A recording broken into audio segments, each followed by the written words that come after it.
My name is Kenneth DeLosa. They call me Jack. And I was incarcerated for about 15 years. I was incarcerated for distribution of heroin and received a life sentence. And I didn't get out until they changed the law. And that's how I was released. Re-entry means re-entering society, learning how to live, how to function. Mentally, I had to adjust. I had to adjust with coming in contact with people, learning how to socialize again.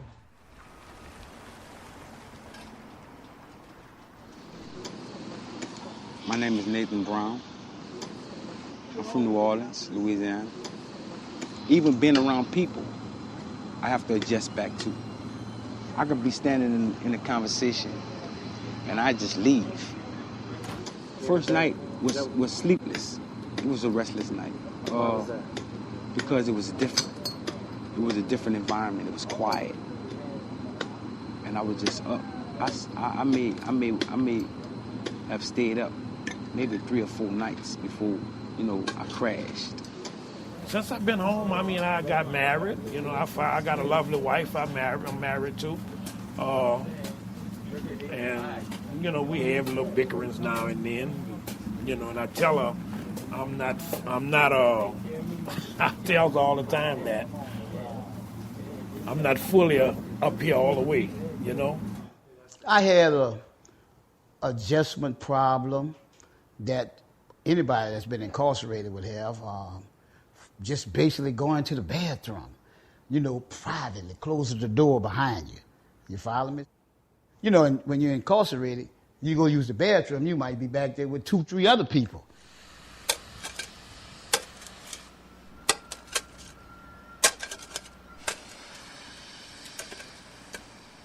My name is Wayne Lively. I basically spent 36 years in prison. And I've been home now since May 15 of 2013. And I strongly believe without support for a lot of people getting out of prison, their chances of falling off the cliff is far more greater than not. I've been trying to find a little part-time job, to help take care of my family. And unfortunately, at this very moment, I haven't been successful. I'm being overlooked, all right, due to my past, because when I went to apply for Social Security, because I have a bad back, and when I got the printout sheet, I seen these 36 years of zeros in which I never, been employed, and it was really an eye-opener. Instead of being retired after 36 years, here I am, I'm trying to start.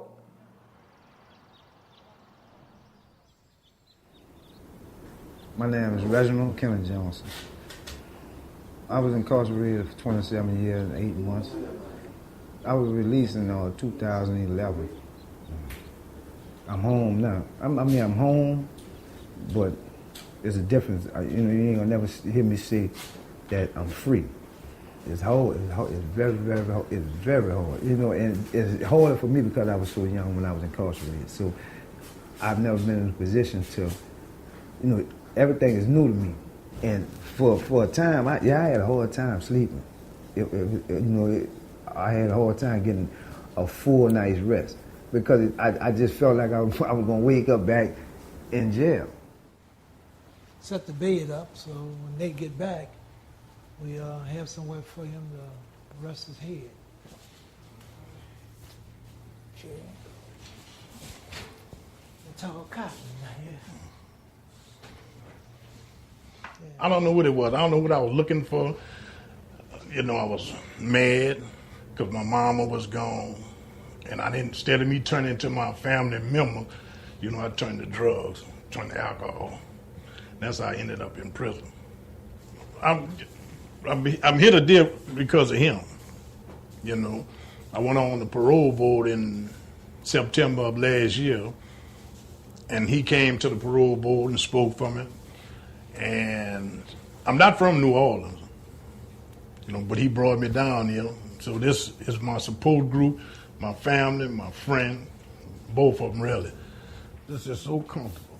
And this is not could I be seeing them beds on TV now, the ones with the foam, yeah. And this is not that, but this feel like it. This is so, this is comfortable. I stayed in prison 22 years, 2 months, 17 days, and 13 hours. And in prison, it wasn't no bed. I don't know what you call it. It was a mattress, but it was made out of hard plastic, We talking about guys been locked up 15, 20, 25, 30, 40 years, some of them. The purpose of this place is to give them a place to get started. That's why the name of our group is the First 72 Plus, because it's so critical, those first 72 hours when the guy is released. When I first came home, one of the challenges was with my wife was that, I would go in the room. If the light was on, I left it on. And she would always be like, why you don't turn the lights off? Just like we would go round and round about the light switch and the bathroom door. And then one day I just stopped and said, check this out. I never controlled the light switch in the prison. They control the switches. How do we help each other when we get out? First thing, you get out, you stay out. Because I tell them all, I can help you get out. I can't make you stay out. But the staying out is the camaraderie that we have kind of like built with each other, that we have a vested interest in the next man up. I was afraid because I didn't know what was out here. I've been out less than a month, and so far I've conquered the fear. The fear is gone. I'm not afraid to roam. I'm not afraid to go places. I'm not afraid to go out by myself. I'm associated with a lot of positive people in my life now. Tyrone Smith and his brother, Ben Smith, as well as his whole family, because they're so supportive to a lot of us. Everyone has to make adjustments.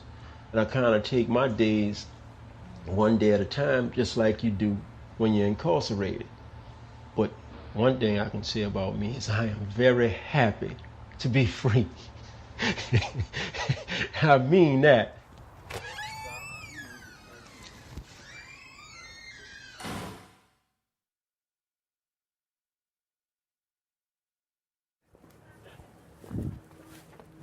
So you join me in just a line of two of, Lord, prepare me to be a sanctuary, pure and holy, tried and true. Lord, prepare me to be a sanctuary. My name is William Mathis. I am a pastor here in New Haven. The name of the church is Springs of Life-Giving Water. Springs, as you know, is an internal bubbling up. That is the message that I wish to carry.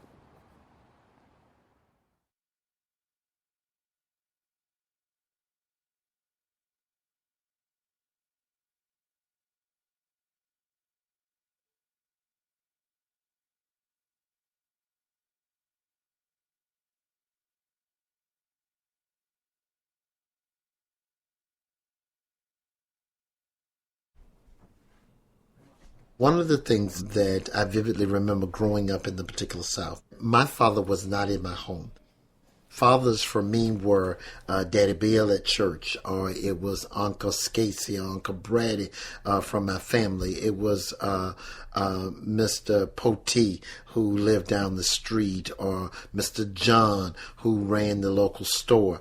And so that kind of experience shaped my understanding of being a man. Yes, I have a personal mother and father, but the next door neighbors are my mothers and my fathers. And the people down the street are my mothers and fathers. The people I go to church with are my mother and father. And they have as much vested interest in me, my progression, and etc., as my biological mother and father.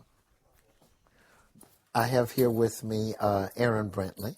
I met Aaron about a year or so ago. Aaron was convicted of attempted bribery charge, but Aaron had no prior record. Yet he was sentenced to 1 year incarceration. Reverend Mathis, kind of in a sense, like took me under his wings, just started talking to me about the process. And I mean, I have lawyers, but he just went into it like detail, kind of like like a father. My biological father, he's like, my father is, let's say one of many. He's like about 15, like 15 kids. My father was very supportive, but okay, wait a minute, baby. He didn't have the same information that Pastor Mathis had. Sometimes the surrogate fathers in the traditional African American community is much broader than whether or not that is the biological father, where my brother may not have the understanding or information in regards to the legal system. It becomes my obligation as a member of this community, as a member of this village, to provide that nurturing, provide that instruction, provide that discipline, provide that kind of framework, basically restoring the village, restoring understanding the village concept. You gonna be shy of the camera? What fatherhood means to me, it's everything. It's what you go to school for, what you work hard for. It means everything. It's they uplift you when you're down. They give you reason, purpose. Why you fight when a lot of times you just want to give up. And you look at them and they don't, I'm not gonna say they don't have a care. Well, yeah, they don't have a care in the world because they're depending on you. You don't want to let them down. My name is Morris Sumter. When I was growing up, I didn't have a clear definition what fatherhood was until I got in prison. I was 23 years old when I was in prison. I probably met Pastor Mathis when I was 25, and at that point it was a big turning point inside my life. I didn't have a lot of male figures around me, and Pastor Mathis came through, and the language that he began to speak, just the love alone, it drew me because nobody never came at me or even said word in the way he was saying it.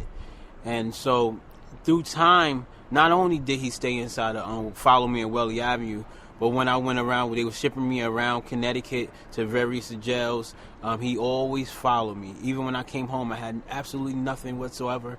They welcomed me with open arms. And I define it as a relationship because it teaches you things. I mean, even when you're mad and upset and you want to be angry at them, you find yourself, you can't be angry because guess what? They love you and you understand that they want the best for you. Everything he instilled in me is still working to today. Listen, I work at this job right here. I've been working at this job 7.5 years. I never worked at a job a day inside of my life other than selling drugs.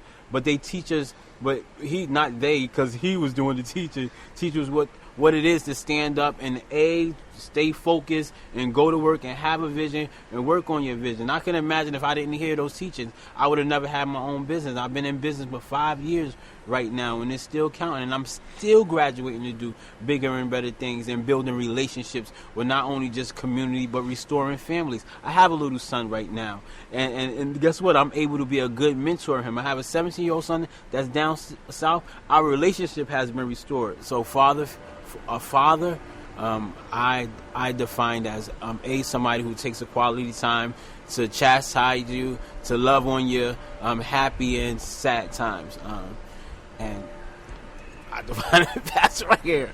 I love him so much. I can't help but get a little emotional because we've known each other so long, and I'm so very proud of him. I remember who he was when I first met him, and to see who he is now, I'm just so proud of him. I'm just very proud of him. I love you too. Bless you. How I began the foundation of the surrogate fatherhood with those that I work with is listening. I think for the most part, we are not listening to them. We've been so influenced by researchers and data-driven stuff that doesn't really take into account the cultural competency required to understand the data and to understand people. And so we only hear what we want to hear from them because we've already got this kind of stereo.